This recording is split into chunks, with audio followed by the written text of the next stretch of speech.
Pelik kan? Harga emas makin naik tapi masih ramai belum mulakan simpanan. Kenapa agaknya? Mungkin sebab-sebab ini adalah jawapannya.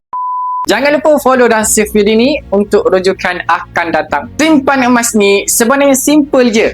Ia bukan skim, bukan pelaburan harian, tapi satu bentuk pelindung nilai. Orang yang simpan emas untuk lindung nilai duit mereka daripada susut nilai dan inflasi. Ramai tak mula bukan sebab tak nak, tapi yang pertama, rasa tunggu harga murah tapi akhirnya tak mula-mula. Yang kedua, takut komitmen padahal boleh mula serendah RM100. Ketiga, tak jelas macam mana proses beli dan simpan. Keempat, fikir hanya untuk orang kaya sahaja. Sebenarnya, semua alasan itu boleh diatasi. Ilmu sekarang sangat mudah dapat. Nak mula pun tak susah. Ikut bajet sendiri. Mula sikit pun dah betul. Yang penting, konsisten bukan besar.